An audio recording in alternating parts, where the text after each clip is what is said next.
बड़ों को प्रणाम, छोटों को स्नेह और आशीष। मैं हूँ राजेश त्रिपाठी। स्वागत है आपका मेरे चैनल धर्म दर्पण में। धर्म दर्पण में हम आपको विचित्र प्रकार के कथा प्रसंग सुनाते हैं। आज के वीडियो का शीर्षक है भगवान शंकर को क्यों बनना पड़ा किसान। हम आपको विचित्र धार्मिक कथा प्रसंग सुनाते हैं। आज हम शिव जी से जुड़ा एक विचित्र प्रसंग सुनाने जा रहे हैं। प्राचीन समय की बात है। एक गांव में शिवराम नाम का एक आदमी अपनी पत्नी के साथ रहता था। वो किसान था। एक बार उस गांव में बारिश न होने से सभी किसानों की फसलें सूख गईं। इसके चलते सभी किसान बहुत निराश हुए। सभी के साथ शिवराम की ज़िंदगी में भी संकट घिर आया। शिवराम के पास एक हाथ से चलाने वाला ठेला था, जिसको वो दूसरों के सामान को ढोने के लिए उपयोग करता था। इसी से मिले धन से घर का खर्चा चल रहा था। शिवराम की पत्नी का नाम गंगा था। वह भगवान शिव की बड़ी भक्त थी। इसके साथ ही वो ब्रह्मा जी की भी भक्त थी और सदा भक्ति में लीन रहती थी। वह हमेशा जब भी भोजन बनाती तो 2 रोटी भगवान शिव के लिए तथा 2 रोटी भगवान ब्रह्मा के लिए अलग निकाल लेती थी। इन्हीं रोटियों का भोग वह भगवान शिव और ब्रह्मा को लगाती थी। भगवान को भोग चढ़ा करके वह गौ माता को खिला दिया करती थी। यह देख उसका पति शिवराम बहुत ज़्यादा नाराज़ होता था। वो कहता थी कि तुम इस तरह से अनाज बर्बाद करोगी तो मैं किस तरह घर चला पाऊँगा। उसकी पत्नी कहती कि मैं अनाज बर्बाद नहीं कर रही हूँ, बस अपने कमाए गए और बनाए खाने से कुछ भगवान के लिए भी निकाल दिया करती हूँ। हमारे पास जो अभी कमाई का जरिया है, यह जो कमाई आ रही है वो तो सभी भगवान की ही देन है, और उसमें से हम अगर भगवान के लिए थोड़ा धन निकाल दें तो उसमें क्या दिक्कत है। अगर भगवान हमें इतना कुछ दे रहे हैं तो हमें भगवान के लिए इतना कुछ करने के लिए भी क्या सोचना पड़ेगा। अगर बाद में हमारे काम नहीं चलेंगे और हमारे घर में खाना नहीं बनेगा तो भगवान भी भूखे रहेंगे। तभी तुम्हें पता चलेगा कि प्रभु के प्रति श्रद्धा भक्ति क्या चीज़ होती है। पत्नी की बातें सुनकर शिवराज की आंखें खुल गईं। उन्होंने कहा कि तुम बिल्कुल सही बोल रही हो। मेरे पास जितना भी है, हमारे पास जितना भी है, खाने पीने के लिए सभी तो भगवान की ही देन है। क्योंकि अगर भगवान हमें काम नहीं देगा तो हम इसी तरह से भूखे ही रहेंगे। तुम हर रोज़ भगवान के लिए थोड़ा खाना निकाल कर भोग लगा दिया करो। गौ माता को ऐसे हमारा लाभ भी बढ़ेगा और भगवान हमें सद्बुद्धि भी देगा। शिवराम की पत्नी गंगा कहती कि आप भी भगवान शिव की आराधना और उनका ध्यान किया करो, इससे हमारी कमाई का जरिया बढ़ेगा। उन्होंने अगले दिन ठीक वैसा ही भगवान का ध्यान करके घर से निकला वो शिवराम, और उस दिन बहुत ज़्यादा कमाई हुई थी। वो बहुत खुश था। शाम को जैसे ही शिवराम घर आया, अपनी पत्नी गंगा से बोला कि आज सारी कमाई बहुत ज़्यादा हुई है, मुझे बहुत ज़्यादा पैसे मिले हैं। उसकी पत्नी खुश होकर कहती है कि यह तो भगवान की देन है। आज अपने भगवान को दिल से याद किया है और भगवान शिव हमारे साथ हमेशा ऐसा ही करेंगे। उसने वह धन अपने अन्न आदि खरीदने के लिए इस्तेमाल किया, और जब थोड़ा पैसा बच गया तो उसकी पत्नी बोली कि हम कुछ पैसा भगवान के चरणों में समर्पित कर देते हैं।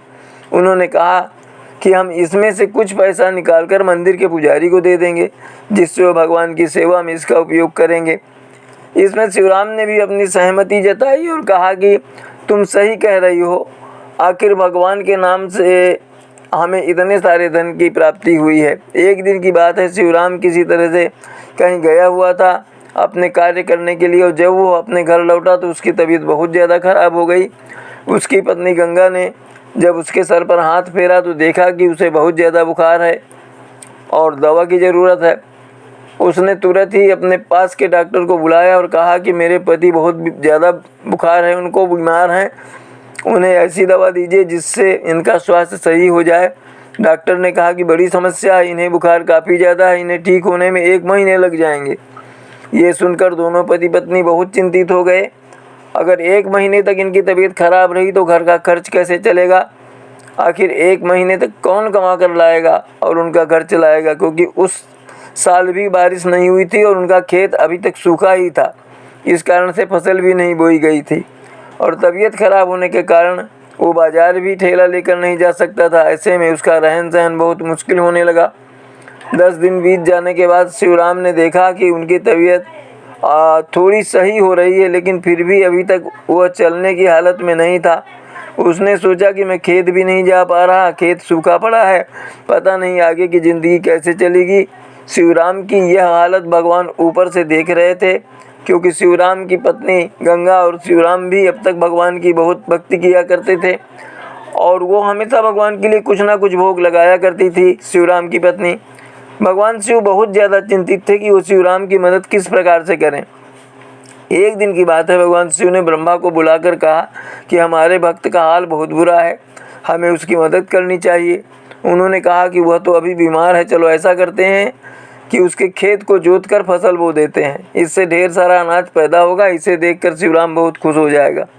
शिवराम अभी बीमार ही था कि उसके खेत में बारिश होने लगी भगवान के द्वारा, और भगवान शिव खुद ही उन्हें उनके खेत में हल चलाने के लिए आए थे। उन्होंने हल चलाया, खेत में बीज बोया। भगवान ही उसके खेत की देखरेख किया करते थे और किसी को भी कुछ भी कानो कान खबर नहीं थी। एक दिन की बात है, भगवान शिव शिवराम के सपने में आए और कहने लगे कि तुम्हारे खेत में फसल लहलहा रही है, तुम सोकर क्या कर रहे हो, जाओ अपनी फसल को काटो और उसे बेच दो, इससे तुम्हारे जीवन के सारे संकट दूर हो जाएंगे। इतना सुनते ही शिवराम की आंखें खुल गईं और वह सपना टूट गया। उसने सोचा कि भगवान शिव खुद ही अगर आकर ऐसा कह रहे हैं तो हो सकता है कि हमारे बंजर खेत में बहुत सारी फसल लहलहा रही हो।